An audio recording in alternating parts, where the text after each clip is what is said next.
Hello everybody, my name is Alexis Peterson and I'm here to talk to you about my capstone, the roadmap to success.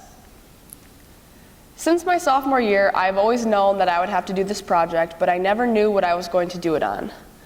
It was a day after the entire class quit our program that I realized that I was going to be on my own for this project and I wasn't going to have the same peer help that everybody did in the past.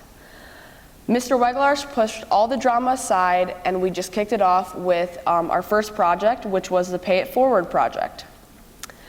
The Pay It Forward project is just an assignment where we're supposed to go out into the community and we're supposed to help somebody.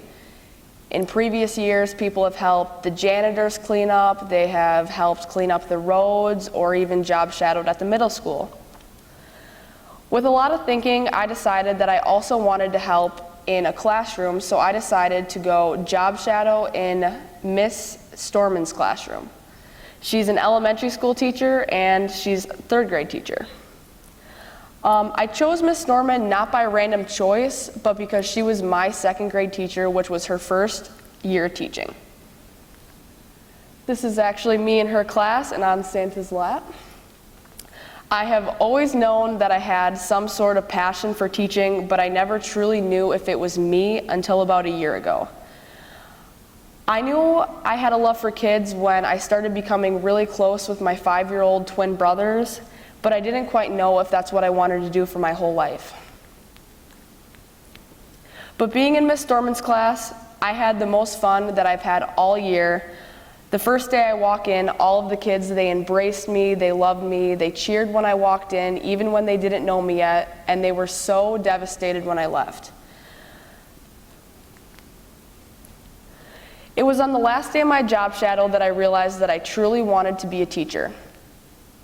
The pure love that the kids give was amazing to me, and I loved every single one of them. On the last day, a kid who never talked to me the entire time I was there walked up to me, looked me in the eyes, hugged me, and told me that he loved me and he was going to miss me. That was the most joy I felt this entire school year, and that's when I realized that I truly had a passion for teaching. After I completed my job shadow, it had me thinking about how I could use that wonderful experience in that classroom and somehow relate it to a possible capstone. I thought about myself and about how some other students like me might not know what they want to be when they're older. Therefore, my mission was to provide a thought-out job shadow. Therefore, my mission was to provide a thought-out path for Adams Friendship High School students to become an elementary school teacher through job shadowing and the path of Mid-State Technical College and Stevens Point without having to leave home. Now you may be wondering why not leaving home is a part of my capstone. I'm a very homebody. I love my family more than anything. I would rather be with my family than my friends. I would rather be with my family than out and about. And I get extremely homesick. I cry if I'm not with them overnight. So I put together a roadmap for how to become an elementary school teacher through those two colleges without having to leave home. So most of this roadmap goes off of my experiences and what I did, but portions of them I did not go through. The first thing you're going to want to do is you're going to want to get into contact with Mid-State Technical College. Mid-State has a great partnership with our school, as two girls from the school have came and visited me multiple times just by me setting up an appointment for whenever I wanted. I spoke to the two people in Mid-State, Diane and Mo, and they were so flexible. They helped me enroll in Mid-State, they helped me set up an account, they helped me with everything I needed, and I'm about to go set up classes next week. And also, if you look at the screen, you can see me with the Mid-State mascot. Our school is so amazing that they were able to let us go to a meet day where we got a full tour of the campus. We got to learn more from the dean. We got to learn so much. I even learned about jobs that I can get on campus, and I just learned so much more than I didn't know. After speaking with Mid-State, the next thing you'll want to do is look into Educators Rising. Me personally, I did not go into Educators Rising because I found out about it way too late. Educators Rising is a great program that informs and inspires young people to start teaching. Ms. Gotay has so much information if you would like to go talk to her about that. An interesting thing I learned about Midstate is they have an early childhood education program. I will not be taking this path because I'm interested in elementary school teaching, and this focuses on, it could be to babies to elementary school level, and that's not me personally. The early childhood education program is 2 years and you would get an associate's degree, but again, I don't want to go with kids that young. The job shadowing bubble could basically go anywhere on the roadmap. You could start with it, you could end with it, but as long as you do it somewhere. My experience job shadowing helped me so much because it taught me many things that I would have never known. If I wouldn't have job shadowed with Ms. Storman, I might not even want to be a teacher right now. I might not even be doing this capstone on this topic. Job shadowing in Ms. Storm's class was the best choice that I could have made, and it just shows how important job shadowing is. A capstone last year by Calissa Farrell was also on the importance of job shadow. It's so important, and I urge all of you to do it. Next, you'll need to enroll into the liberal arts program.